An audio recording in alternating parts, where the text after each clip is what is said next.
할렐루야. 아멘. 하나님의 놀랍고도 크신 은혜가 이런 가운데 충만하시리라 믿습니다. 아멘. 점심도 맛있게 드셨죠?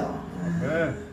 요즘은 또 지철 호박과 가지 지철 식품이죠. 음식인데 좀 솜씨가 하도 좋으니까 뭐 다 맛있어가 어느 것을 먹어야 될지 모르죠. 애기고추찜은 아주 기가 막혔으나 맛이 그 한 가지만 해도 밥을 한 사발 먹겠습니다. 맛있게 드셨죠? 김숙인 집사님께 박수 한번 해봅시다. 열심히 일하는 분입니다. 낮에도 열심히 직장 다니면서 토요일은 조금 일찍 오지만 실력가 없습니다. 계속 이사하고 이사 갈 집 수리하고 이사 와야 할 사람에게 또 집 청소해주고 얼마나 많이 바빴습니다. 아들도 이사 보내고 정신없는 가운데서도 사명을 잘 감당해 주시니 감사드립니다. 오늘은 이사야가 만난 하나님이라는 제목 가지고 함께 은혜를 나누려고 합니다. 이사야 6장을 일컬어서 이사야의 소명장 이렇게 부릅니다. 여러분들도 인생을 살면서 소명감을 가지고 살아야 됩니다. 세상 끝 너무 연연하면 영적인 것이 사라집니다. 가장 귀한 것이 영적인 것이기 때문에 영적인 것이 사라지지 않도록 늘 영적인 사람이 되어야 됩니다. 그러려면 사명감을 가지고 소명감에 붙어야 됩니다. 저도 어떤 분이 그래요. 아이고 저는 전사님 안 돌아가실 줄 알았습니다. 아직 사명이 남아있는데요. 그래. 자기가 사명이 남았는데 왜 합니까? 하나님이 하시지. 우리 하나님이 아직 남았다 하면은 살려줄 거고, 그래 모든 세상 사람들은 수명이 되면 죽어요. 수명이 다 되면 세상 사람 죽지만 우리 믿는 사람은 사명이 다 되면 죽습니다. 그래서 사명이 있는 자는 안 죽습니다. 할렐루야. 모두 사명을 받았으니까 오래오래 사시길 주의 이름으로 바랍니다. 그래서 이사야 6장 이러면은 이사야의 소명장 이렇게 기억해야 됩니다. 앞부분에서는 이사야가 하늘나라의 깊은 이상을 체험했고 뒷부분에서는 이사야가 소명을 받는 사건이 나옵니다. 그래서 오늘 우리는 짤막한 1절 속에 많은 진리가 담겨져 있기 때문에 그 속에 숨겨진 보화를 얻어서 은혜를 나누고자 합니다. 1절 말씀에 우시야 왕이 죽던 해에 내가 본적 주께서 높이 들린 보좌에 앉으셨는데 그의 옷자락은 성전에 가득하고 그랬어요. 이 말씀 속에서 우리의 주님은 어떤 분이신가를 발견할 수 있습니다. 첫 번째, 우리 주님은 성전에 머무를 때 찾아오는 분이에요. 할렐루야. 성전을 사모하는 자는 복을 받은 자입니다. 이미 저도 이제 요즘은 아침 저녁으로 성전을 찾는데 성전 옆에 살아도 은혜가 없으면 못 옵니다. 성전 옆이 아니라 뭐 성전과 바로 코 밑에 있어도 하나님의 은혜가 없는 사람은 못 옵니다. 은혜가 있으면 자꾸 성전을 찾게 돼 있어요. 성전을 오면은 뭔지 모르게 마음이 진짜 편안합니다. 가만히 앉아있어도 마음이 편안해요. 할렐루야. 그래서 우리 예수님은, 우리 하나님은 반드시 성전에 머무를 때 찾아온다는 사실 알아야 됩니다. 여러분들 성전에서 기도하다가 많은 체험하죠. 설교 듣다가 많은 체험하죠. 성전에 머물 때 찾아오시는 주님인 거예요. 뭐 5월달, 6월달, 4월달부터 요은영 우리 형제님께서 어머니가 편찮아서 성전에서 늘 기도했어요. 아침 저녁으로. 그것을 바라보면서 제가 깨달음이 컸어요. 어머니는 살겠다. 아들의 눈물을 받으시겠다. 아들만 살리는 것이 아니고 어머니도 살리고 아버지도 살리고 5년 대장을 살리는 아들이 되겠구나. 왜? 성전을 찾았기 때문에. 어떤 분은 집에서 기도해 이런 사람이 있어요. 그래 실천해봐야 되는가? 되긴 되지요. 골방기도도 있어요. 여러분 충분히 있습니다만 왜 성전에 와서 기도하겠습니까? 하나님께서는 성전에 머물 때 찾아오시는 주님이에요. 아멘. 할렐루야. 아멘. 우리 주님은 반드시 성전에 머물 때 찾아오시는 분이라고 성경에서 말했어요. 흔히 이사야가 회심하고 선지자로 부름을 받은 것이 이사야 6장에서 시작되었다고 생각하는 분들이 계십니다만은 굳이 그렇게 생각할 필요는 없습니다. 마치 존 웨슬리가 주님을 영접하고 신앙생활을 열심히 하던 중에 어느 날 철학이 하는 중에 성령의 능력이 임하면서 전도의 삶이 열려진 것과 같이 여러분 이사야도 이미 선지자로 부름을 받고 난 후에 성전에서 봉사하던 중에 이런 이상을 체험했다고 성경을 통해서 알 수 있습니다. 오늘 본문에서 우시야 왕이 죽던 해에 이상을 보았다 그렇게 말씀했죠. 이사야 1장 1절을 보면 유다 왕 우시아의 요담과 아하스와 히기야와 시레 아모스의 아들 이사야가 유다와 에돔에 관하여 본 계시라 그랬습니다. 자, 여러분, 이사야는 이미 우시아가 통치하던 시대에 선자로 부름을 받았음을 알 수 있습니다. 그리고 성전에서 열심히 봉사하고 있었고, 이사야가 6장의 이상을 본 것은 우시아가 죽던 해, 그러니까 주전이죠. 주전 739년이었죠. 이때 아마도 속죄일이었을 것으로 여겨지는 거예요. 속죄일. 6장 6절을 보면 스랍 중에 하나가 단에서 핀 숯을 손에 가지고 날아왔다 그렇게 기록되어 있어요. 그러니까 성전에 숯을 피웠던 날은 속죄일이었다는 것을 레위기에서 볼 수 있어요. 레위기 16장 12절에 보면은 그 말씀이 기록되어 나옵니다. 자, 여기에서 우리가 얻을 교훈이 있습니다. 하나님의 역사는 성전을 사모하는 자에게 임한다는 사실을 믿으시기 바랍니다. 아멘. 그래서 이제 우리 운영이 형제님이 3개월 이상 아마 했을 것 같은데, 기도를 확실히 모르겠습니다만은 정말 간절한 기도를 합니다. 직장 다니면서 퇴근하고 플러스 기도하고 출근하면서 기도하고 짧은 시간이지만 1시간씩 30분씩 그렇게 기도하고 가는 것을 보면서 반드시 하나님을 만날 것이라는 생각이 들었어요. 하나님이 반드시 들어줄 것이라는 것을 믿었어요. 아멘. 그래서 성령에서 시간을 정해놓고 기도하는 것이 얼마나 귀한 기도인지 모릅니다. 우리 김원혜 전사님이 기도 없이나 우리 김도현 집사님하고 살 수가 없어요. 우리 김도현 집사님은 성질이 급합니다. 성질이 급하고 하고 싶은 말 다 해야 됩니다. 그리고 우리 김원혜 전사님도 마음이 여립니다. 또 겁도 많습니다. 늘 성전불을 잡고 있는 거예요. 성전불을 잡고 만날 친하기도 하니까 저 가정이 지금 불러가는 거예요. 기도하지 않으면 저 가정은 이미 벌써 다 깨지고 말았어요. 기도하는 사람이 한 사람만 있어도 그 가정은 죽지 않습니다. 살아나게 돼 있어요. 좀 덜이지요. 응답이 더딜지라도 이루어지는 거예요. 그 요즘도 우리 김도현 집사님이 오늘 빈 그릇 들고 오는 건 내가 30년 만에 처음 봤어요.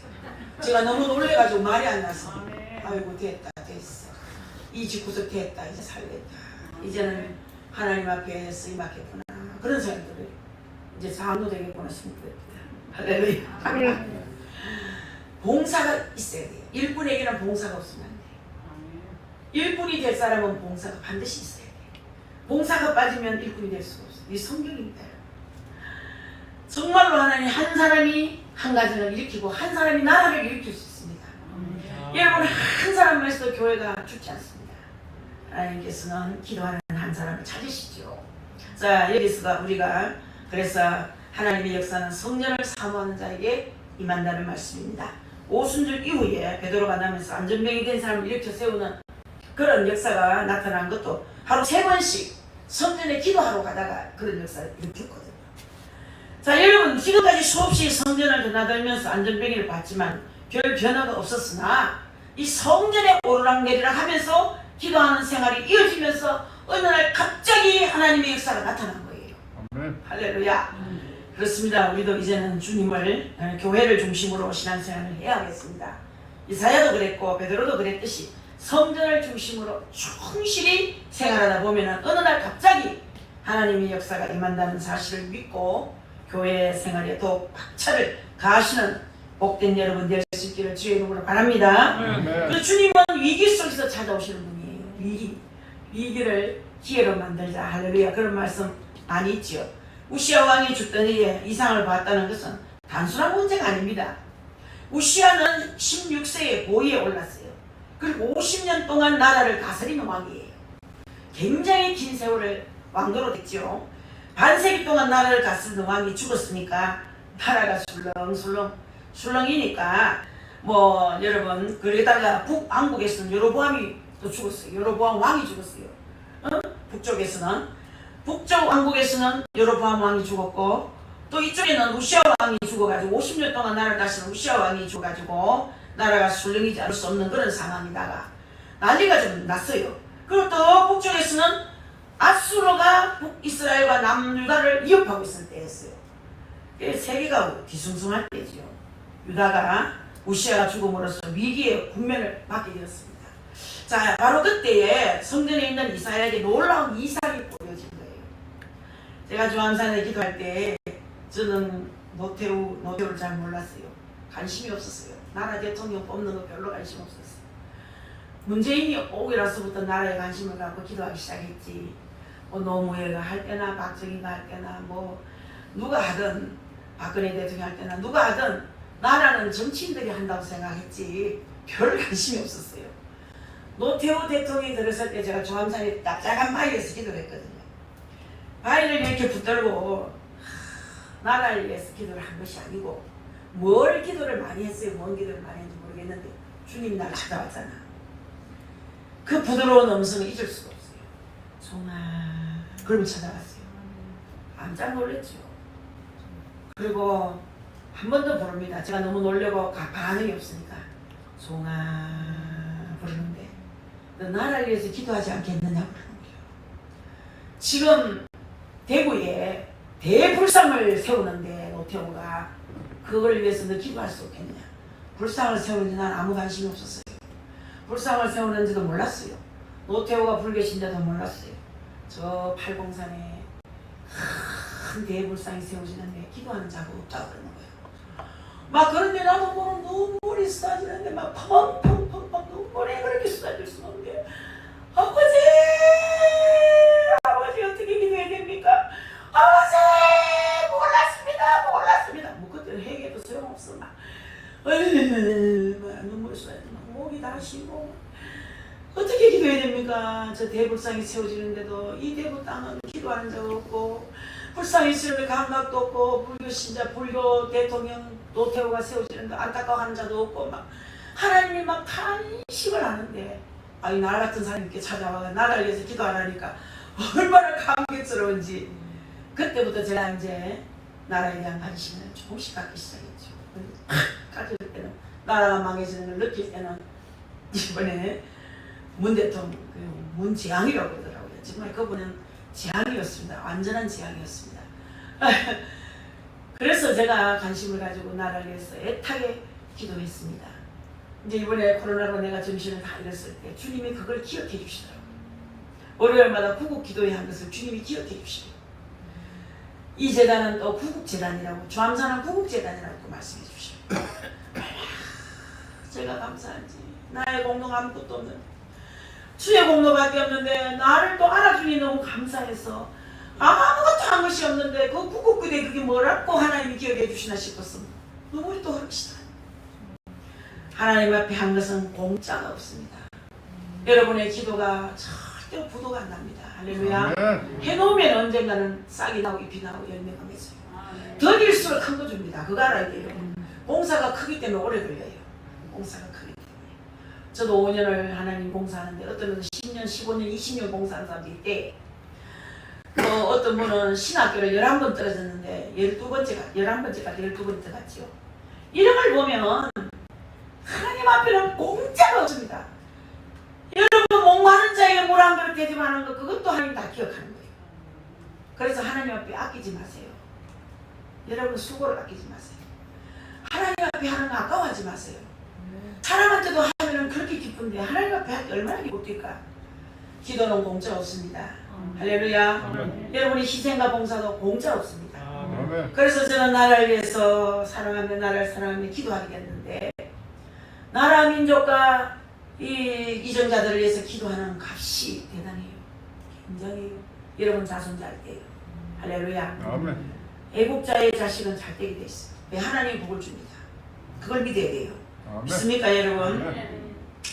그렇습니다. 여러분 우리가 위기에 몰리고 난세에 처했을 때 우리 주님은 나를 찾아오시는 분이심을 믿으시기를 바라겠습니다. 아멘. 내가 가장 힘들고 어려울 때 찾아오셔서 도움의 손길을 뻗치시는 분이 바로 우리 주님이심을 믿어야 되는 거예요. 아멘. 어려울 때는 아무도 안 도와줍니다. 돈 많은 사람도 돈 없는 사람이 돈 좀 꾸러가면요 미리 죽는 소리도 합니다. 제가 경험했거든요. 돈이 있지 싶어서 돈을 좀 꾸주세요 하니까 돈 1000만 원만 있으면 살겠는데 벌써 그 사람은 한 10억 정도 갖고 있는데 옛날에 돈 자랑 많이 했던 사람인데 제가 오늘 한번 방문하겠습니다 했더니 이거 오지 말라고 지금 내 큰일만 내가 어디 가야 된다고 벌써 죽는 소리라고 벌써 뭐 입밖에 없어가지고 비리가 아들 등록금 냈다고 선수를 칩디다. 여러분 그런 사람 되지 말아야 됩니다. 정말 위기에 놓인 사람들을 돕는 것이 우리는 하나님의 은혜라고 생각하세요. 내가 능력이 될 만큼은 도와주셔도 괜찮습니다. 그 사람이 설령 못 갚을지라도 하나님이 갚아줘요. 하나님이 갚아줍니다. 그분은 절대로 못 갚을지라도 주님이 누구를 통해서 갚아줘요. 그걸 알아야 돼요. 믿습니까? 제 아버지의 철칙이에요. 누구 줬더니 하나님 대신 갚아주더라. 그때는 양식이 모자라면 쌀을 꿇어와가지고 내년 농사 짓거든 줄게요. 쌀 2가마리 꽂아서 이런데요. 그래서 누구를 2가마리 꽂주고 누구를 서마리 꽂주고 다 못 받았대. 못 받았는데 3년이 지나고 5년이 지나고 못 받았는데 아버지가 그런 얘기예요. 하나님이 다 갚아주셨다. 그거 다 갚아주셨다. 우리 동네 한번 돌아봐라. 우리가 제일 낫대. 하나님이 다 갚아주셨다고 했어요. 그 사람은 없어서 못 갚으니 하나님이 대신 갚아줬다는 거라. 그 마음만 가지면 그렇게 되는 거예요. 그래서 여러분들 내가 힘들고 어려울 때 찾아와 주셔서 우리를 도우실 분은 주님이에요. 사람은요 안 도와요.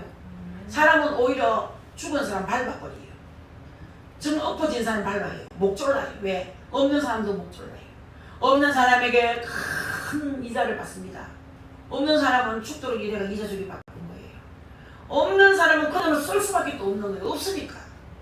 혼날까봐, 돈 안 갖고 혼날까봐 비싼 것도 내서 주고 비싼 거 내서 주다 보니까 빚이 그냥 눈덩이처럼 계속 굴러요. 두꺼워지는 거라. 이자 주기 위해서 또 이자 내고, 이자 주기 위해서 이자 내고, 이자 주기 위해서 돈 내고 하다 보니까 생활이 어렵지. 이런 사람에게 큰 이자를 받으면 큰 죄입니다. 그냥 못 주더라도 은행 이자 정도 받고 줘야 되지. 이자 돈 받다가 성경적으로 큰일 납니다. 이자를 주는 사람도 복을 못 받고 그것을 돈을 쓰는 자도 복을 못 받아. 성경이에요. 고리대금 쓰는 자, 고리대금을 이자를 받는 자와 그것을 쓰는 자 같이 망해요. 이 성경만 잘못 읽으면 나타나요. 자, 본문에서 스랍들이 등장을 합니다. 스랍들. 스랍은 여호와를 숨기는 천사죠. 천사로서 새 쌍의 날개, 그리고 6날개를 가지고 있어요. 이절에 보니 스랍들이 모시고 섰는데 각 6날개가 있어 그 둘로는 자기 얼굴을 가리었고 그 둘로는 자기의 발을 가리었고 그 둘로는 날며 했어요. 이 스랍들의 모습을 생각하면서 은혜를 좀 받아야 되는데 이 스랍들은 2날개로 눈을 가렸다 했거든요. 스랍이란 말은 불탄단 말이에요. 뜻이 불탄다. 천사들은 원래 죄가 없다는 것을 알고 있습니다만 스랍들은 하나님을 가까이 모시는 천사로서 다른 천사들보다도 매우 귀한 직책을 맡고 있다고 생각이 듭니다. 자, 그런 천사들이 각 6날개가 있어 그 둘로는 자기 얼굴을 가리었고 했어요. 2절에 아무리 죄가 없는 천사일지라도 감히 우리 예수님의 얼굴을 볼 수 없었다는 것을 알 수 있는 거예요. 그리고 이것은 하나님이 전혀 알려지지 않는다는 것이 아니라 완전히 알려질 수 없다는 것을 의미하는 거예요. 하나님은 인간에게 계시해 주셨습니다만은 어느 누구도 천사들까지도 하나님을 완전히 알 수가 없어요. 믿습니까? 어느 누구도 하나님을 완전히 알 수가 없어요. 천사들도 알 수가 없어요.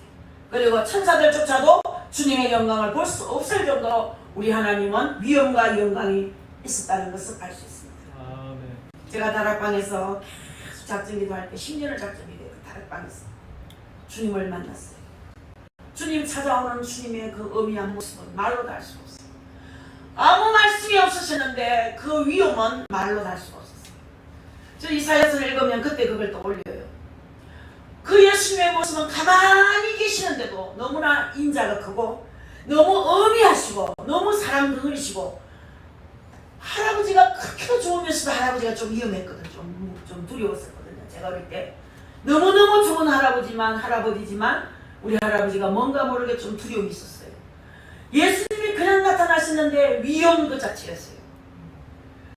예수님이 얼마나 사랑이 많고 너무나 위험하시고 너무나 자비하시고 그 한마디로 딱 놓고 왔으면 그 자비하심, 위험하심, 엄미하심 나타낼 수가 없어요. 말로 표현할 수가 없어요. 우리 하나님은 인간에게 계시해 주셨습니다만은 어느 누구도 천사들까지도 하나님을 완전히 알 수가 없어요.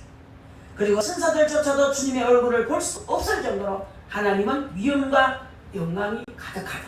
그 말씀이에요. 할렐루야. 성경에는 경외하라는 말씀이 많이 나옵니다. 이 말은 두려워 떨면서 섬기라는 뜻이에요. 하나님을 두려워 떨면서 섬겨야 되는데 하나님 앞에 그렇지 않잖아. 여러분 버릇이 없어요. 반말도 하고. 저도 반말 함시합니다. 아유 아버지 대기 덥죠. 대기 덥네요. 더워 죽겠어. 아주 죽겠어 아버지. 더워 죽겠어. 에어컨이 왜 이리 빨리 안 들어옵니까? 아이고 더워 죽겠는데 10일 남았답니다. 설치하려면. 왜 하랍니까? 또 순서 좀 바꿔가지고 좀 빨리 좀 넣어줬어. 지나가는 게 기도 그렇게 했습니다. 거기도 하고 거기도 전화 왔어요. 순서가 좀 바뀌었지만 한 번은 휴가 가가지고 몇 사람이 뒤에 남았는데 일찍 이어준대요. 할렐루야. 반말을 했는데도 아 주님 다 들어주셨네. 때로는 그럴 때가 있지만 버릇이 너무 없으면 안 돼요. 하나님 앞에는 절대로 여러분 예의를 갖춰야 됩니다. 두려워 떨면서 섬기라. 하나님을 경외하라 이 말이에요. 스랍들도 하나님의 곁에서 시중을 들고 있었지만 얼굴을 가리울 정도로 경외하였던 것을 잊지 말아야 됩니다. 날개로 얼굴을 가렸어요. 두 날개로 얼굴을 가리고 두 날개는 나고 두 날개는 발을 가렸어요. 어른하고 살면 발에 양말 안 신은 적이 없죠. 저도 삼겹동에서 삼겹교회 옆에서 우리가 세간살이 했거든요. 우리 재한이 거기서 낳고 주영이 이제 나가 금방 갓 뽑고 이제 집을 사서 이사를 했어요. 집을 사서 이사를 했는데 그 근방에는 할아버지 할머니 며느리 아들이 살고 있었고 손자들도 살고 있는데 큰 채는 작은 채는 우리들이 새로 살았어요. 그 할아버지 할머니가 계시니까 한 번도 양발을 벗고 살아본 적이 없어요. 어른이 계시니까 발가락을 못 내놓겠는데 버르장머리 없다 할까봐. 추우면은 겨울 양말, 여름에는 한여름에도 양말을 끼시는 거예요. 그때는 두꺼선도 없었어 별로. 왜? 어른 앞에 발가락을 못 내놓겠는 거예요. 어쩌다가 발 씻고 어른이 오면 발가락을 적시가지고 몰씨가지고 안으로 집어넣어가지고 그러면 이렇게 걸어가지고 뒤꿈치를 걸어가 집에 가서 양말을 신고 대화를 하고 그랬어요. 천사들도 양날개 6날개로 얼굴을 2개 가리고 하나님 앞에 2발을 가리고 날개는 날고 스랍들도 하나님 곁에서 시중 들었지만 얼굴 가리울 정도로 경외하였던 것을 잊지 마십시오. 항상 어디에서 무엇을 하든지 주님을 경외하는 믿음을 가질 수 있기를 주의 이름으로 부탁합니다. 또 방금 말했듯이 2 날개로 반드시 발을 가렸다. 둘로는 자기의 발을 가렸고 2절에서 말씀했죠. 이것은 더러운 부분을 가렸다고 해석하는 학자들이 있습니다만은 천사들이 죄가 없는 존재들인 것을 감안할 때 이 해석은 타당성이 없어요. 부끄러움이요 또 감히 앞에 나갈 수 없는 어떤 거룩한 거리감이라고 봐야 할 것이다. 그렇게 학자가 말했어요. 어떤 학자가. 아무리 죄가 없다 할지라도 주님 앞에서는 부끄러워 얼굴을 들 수 없고 발을 감추지 않을 수가 없었어요. 이 성경이더라고요. 천국을 닦았는데 제가 부끄러워서 주님 앞에 설 수가 없어요.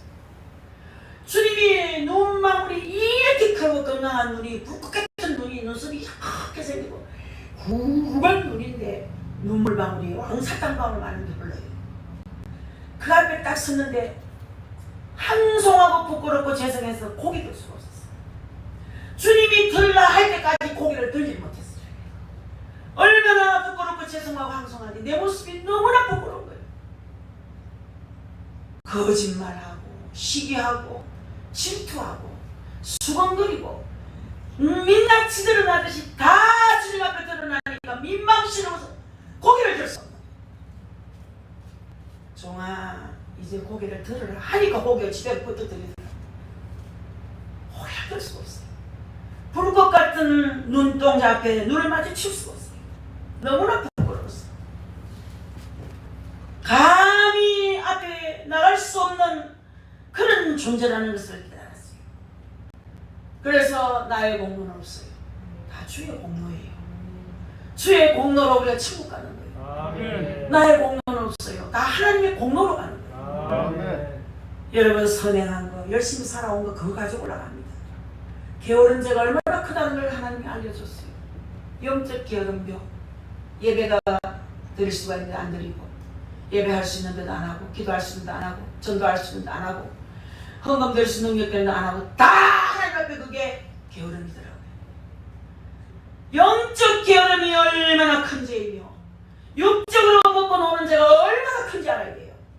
하루 24시간요 집구석에 뒹구는 죄가 큽니다. 큽니다. 아무 죄 없이 습관되어 노는 사람 있잖아요. 열심히 사는 사람, 열심히 사는 의를 가지고 천국 갑니다. 주를 위해 산 거, 나를 위해 산 거 구별됩니다. 나를 위해 산 건 아무 상이 없어요. 주를 위해 산 것만이 상급이 있어요. 이웃을 위해 산 것만이 상급이 있어요.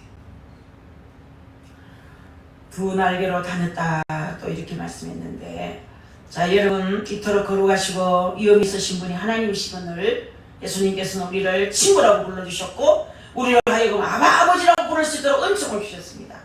이 얼마나 감사한 일인지 모릅니다. 여러분 이 은혜를 결코 잊어서는 안 되는 거예요.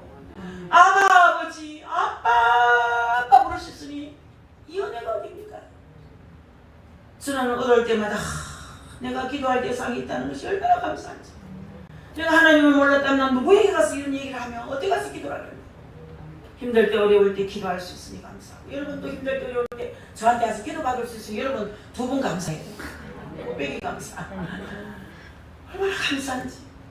그래서 2절에 보니 그 둘로는 날며 6개 날개 중에 2개는 가려주고 다른 1개는 발 가리고 하나는 날고 그리고 날아다녔고, 이것은 하나님 명령을 신속하게 실행하는 데 사용했기 때문이라는 거예요. 하나님을 숨기는 일이 있어서 가장 중요한 것은 순종이에요. 아멘. 순종. 하나님 명령에 절대적으로 순종하게 하는 것은 사람들뿐 아니라 천사들도 마찬가지예요. 만일 천사가 하나님 명령에 순종하지 않았다고 봅시다. 그것은 이미 천사가 될 수 없어요. 순종이 순종.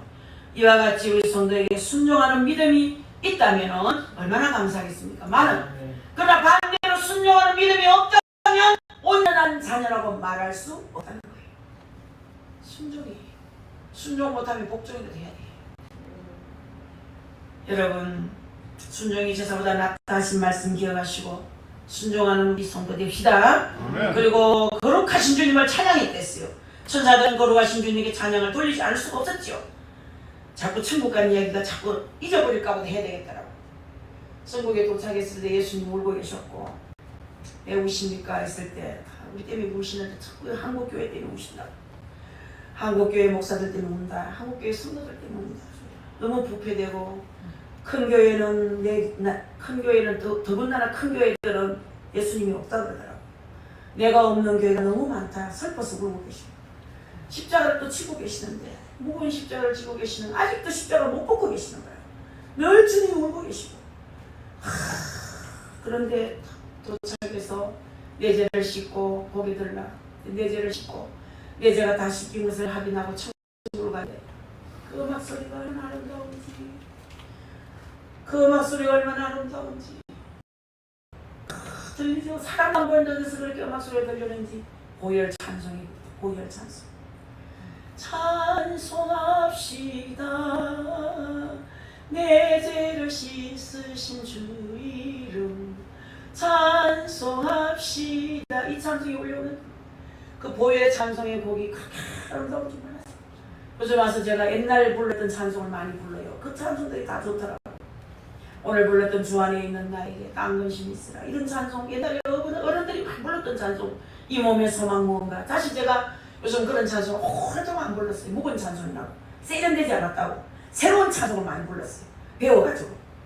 그런데 여러분 옛날 그 찬송이 그렇게 좋았어요. 그렇게 좋아요. 가장 좋은 찬송은 28장을 그러더라고요. 저 28장 불러도 별로 안 좋던데 그 찬송이 최고 찬송이라고 그러더라고요. 이야, 찬가라는 거예요. 천국 가니까 찬송가라는 거로 찬가 28장 28장은 수백 년이 내려오면서 그 찬송은 또 똑같대. 안 변한데 28장 새 찬송이 바뀌어도 28장은 안 변한데 계속 28장 그대로래. 찬가 이 찬가 중에서 28장이 치도다. 같아서 찬송 가사를 보기 별로 아닌데 뭐를 이렇게 좋다 하시나 싶어요. 천국에서 좋다 하면 좋은 거지. 고의 찬송이 아름답게 들려오는데 여러분 찬송 많이 부르세요. 그 찬송 가락을 타고 제가 천국 가는 겁니다. 아멘. 그래서 거룩하신 주님을 찬양했다. 천사들은 거룩하신 주님께 찬양을 돌리지 않을 수가 없다. 여러분 사람과 천사에게 공통적으로 보여진 삶이 뭔지 아십니까? 찬양입니다. 찬양. 천사들도 찬양해야 하는 것이고 죄인들도 찬양해야 하는 것입니다. 나를 구원하신 은혜를 생각하면서 찬양과 감사로 영광을 돌리시는 여러분 다 될 수 있기를 예수 그리스도 이름으로 간절히 축복합니다.